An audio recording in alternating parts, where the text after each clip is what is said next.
Look, I'm going to be straight with you. Your truck's engine just grenaded itself at 80,000 miles. The dealership's telling you 12 grand for a new motor. You're pissed, you're broke, and nobody's telling you the real reason this happened. It wasn't bad luck. The federal government literally engineered this failure into your vehicle. I know that sounds crazy, but stick with me for the next 15 minutes, because I'm about to show you exactly how Washington destroyed your engine, and why they just made it legal for manufacturers to keep doing it. This isn't some conspiracy theory. This is documented policy, and it's costing you thousands. So here's what's happening. You've probably heard of CAFE standards, right? Corporate Average Fuel Economy. Been around since 1975. The basic idea was simple. After the oil crisis, Congress said, hey, let's make cars more fuel efficient. Totally reasonable. But somewhere along the way, this thing turned into a monster. Back in 2012, the Obama administration cranked these standards up to absolutely insane levels. They said by 2025, every car company's entire fleet has to average 54.5 miles per gallon. Then Biden came in and pushed even harder, 50.4 miles per gallon by 2031, with increases of 8 to 10% every single year. Now think about that for a second. In 2010, the average new car was getting maybe 25 miles per gallon. They wanted manufacturers to more than double that in 15 years. That's not ambitious. That's impossible. And here's the thing nobody talks about. Those CAFE numbers? They're complete BS. Real-world fuel economy is 20 to 30% lower than what they claim. So when they say 50 miles per gallon, you're actually getting like 35, maybe 40 if you're lucky. The whole system's based on fake numbers from day one. Now don't get me wrong, I'm all for better fuel economy. Who doesn't want to spend less at the pump? But not like this. Not when it means your engine's designed to fail right after the warranty expires. And that's exactly what's been happening. Alright, so how do you make an engine hit these crazy fuel economy targets? You basically torture it until it's running right on the edge of destroying itself. Let me give you the perfect example of how bad this has gotten. Toyota and the Tundra. For 14 years, 2007 to 2021, the Tundra had this bulletproof 5.7-liter V8, the 3URFE. And when I say bulletproof, I mean it. People were hitting 1 million miles on these things. Multiple documented cases of Tundras going over 1 million miles on the original engine and transmission. These engines were legends. Then 2022 hits. CAFE standards are breathing down Toyota's neck. So what do? They kill the 5.7-liter V8, a proven million-mile motor, and replace it with a 3.4-liter twin-turbo V6. Half the size, same power. Sounds great on paper, right? Wrong. Dead wrong. Within a year, these engines started blowing up. I'm not exaggerating. Over 102,000 Tundras and Lexus LX 600s were recalled in 2024 for complete engine failure. Toyota said it was machining debris left in the engines during manufacturing. Okay, fine. Mistakes happen. Except here's what Toyota's not telling you. That's not the only problem with this engine. Not even close. There's this Lexus tech. 20 years of experience working on Toyota and Lexus vehicles. You know how many main bearing failures he saw in 20 years? 3. And all three were these new twin-turbo V6 engines. That's not a coincidence. That's a design flaw. Owners are reporting engine knock, rough running, complete loss of power on the highway, which is terrifying, by the way, and catastrophic failures at under 25,000 miles. Some of these trucks aren't even broken in yet, and they're already dead. In November 2025, Toyota issued another recall, another 127,000 vehicles, same engine, same problems. But here's the thing, Toyota's not alone in this. Ford did the same thing with their EcoBoost engines. GM did it. Chevy's got this new turbocharged 2.7-liter 4-cylinder in the Silverado that's replacing engines that used to last 300,000 miles. And these new ones? They're barely making it to 100,000. See, what's happening is these tiny engines are making crazy power through extreme turbocharging. We're talking 15 to 20 pounds of boost, forcing air into the cylinders at temperatures over 1,600 degrees Fahrenheit. That's hot enough to melt aluminum, folks. And there's this engineering phenomenon, low-speed pre-ignition, LSPI. Basically, the fuel explodes before the spark plug even fires, creates these massive pressure spikes that just destroy pistons, crack rings, and bend connecting rods. Total engine carnage. And it happens randomly. You could be towing your boat, merging onto the freeway, or just driving normally. Boom, engine's done. But wait, it gets worse. Because meeting these CAFE standards required manufacturers to switch to direct injection. Instead of spraying fuel into the intake ports like they used to, now they're spraying it directly into the combustion chamber. Sounds high-tech and efficient, right? Sure. Except here's the problem. Fuel is used to wash over those intake valves and keep them clean. Now, it doesn't touch them. So what happens? Carbon. Massive carbon buildup. We're talking deposits a 1/4 inch to a 1/2 inch thick forming on your intake valves in as little as 15,000 miles. And when that happens, you get misfires, rough idle, hesitation, loss of power. Eventually, total engine failure. The German brands, BMW, Audi, VW, they got hit with this first. Their early direct injection engines from 2010 to 2015 were so bad that shops started offering $1,000 carbon cleaning services as regular maintenance. Think about that. $1,000 every 30,000 to 40,000 miles for a service that didn't even exist before these CAFE mandates. Kia and Hyundai owners? Same thing. $800 to $1,200 every 30,000 miles just to keep the engine running right. And it's not just the valves.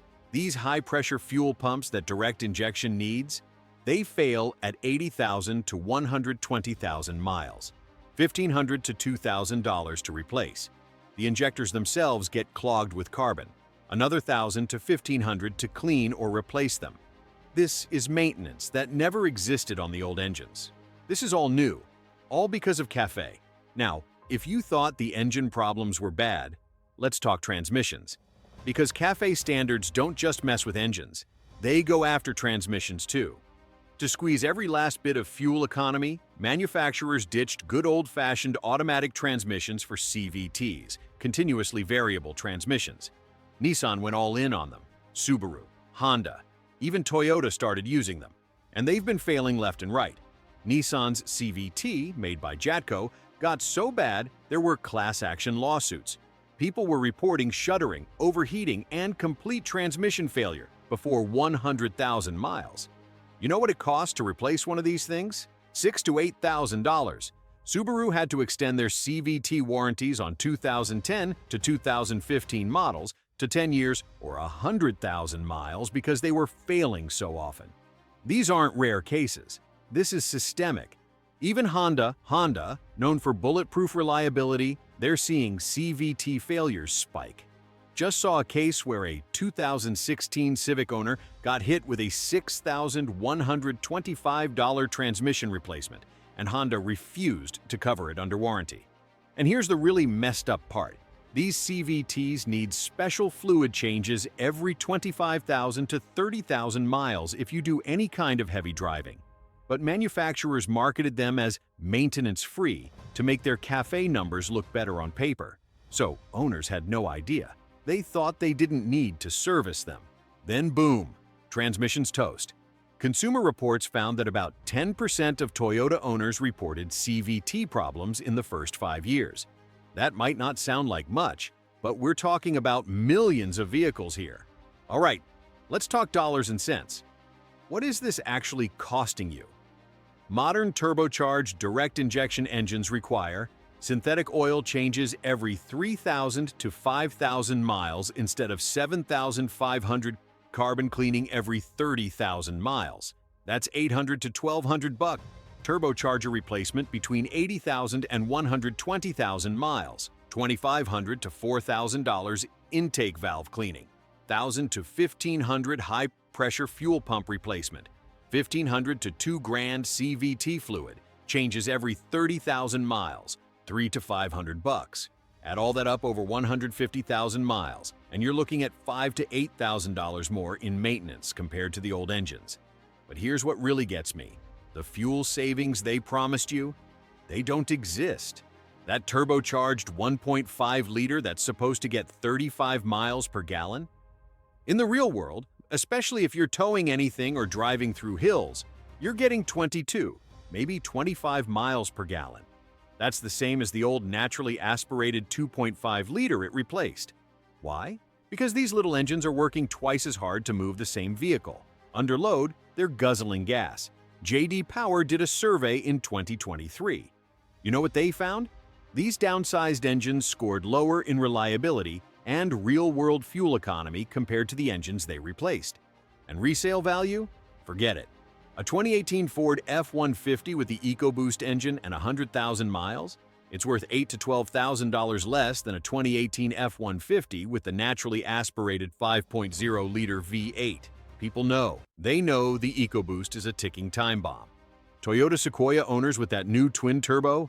They're reporting barely 20 miles per gallon on the highway. That's worse than plenty of SUVs with V8s. And with all these engine problems, good luck trying to sell that thing in 5 years. Autoblog just put out a report in December 2025.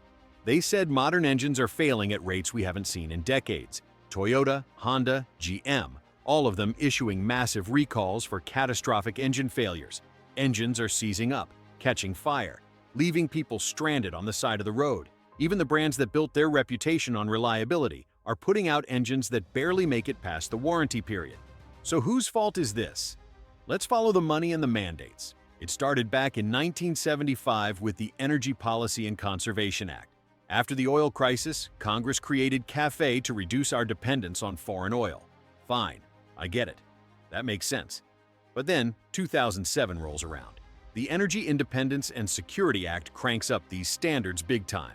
And in 2012, Obama's EPA and Department of Transportation went absolutely nuts. They mandate 54.5 miles per gallon by 2025. Biden comes in and doubles down. In 2022, he finalized standards requiring 8 to 10% annual increases through 2026, then 2% increases after that. The target? About 50 miles per gallon fleet-wide by 2031. Here's the problem. This was technologically impossible to achieve with regular gasoline engines. Period. End of story. So, manufacturers had two choices. 1. Engineer engines to the absolute breaking point to squeeze out every last bit of efficiency. 2. Sell electric vehicles at massive losses and use those sales to offset their gas car numbers. And before July 2025, if you didn't hit these targets, the government fined you $17 per vehicle for every tenth of a mile per gallon you fell short. Do the math on a fleet of 2 million vehicles, that's 5 miles per gallon under target. That's $1.7 billion in fines. So, what did manufacturers do? They pushed engines to the limit. Consequences be damned. Your engine's lifespan became collateral damage.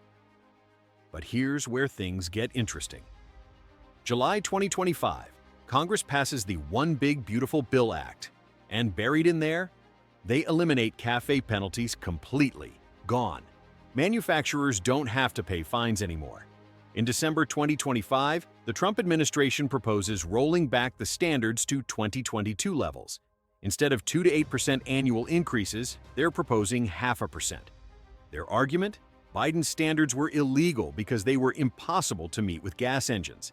They were basically forcing an electric vehicle mandate that Congress never actually authorized. Environmental groups are losing their minds. Sierra Club's saying this rollback will make cars burn more gas and families burn more cash. But here's what they're not telling you. The current standards already made cars more expensive and less reliable. All right, so what can you actually do to protect yourself? If you're in the market for a new vehicle, stay away from first-generation turbocharged engines and CVTs. Let someone else be the guinea pig. Do your homework on specific model years, like Toyota's 2007 to 2021 Tundra with the 5.7-liter V8? Solid. 2022 and newer with the twin-turbo? Run away.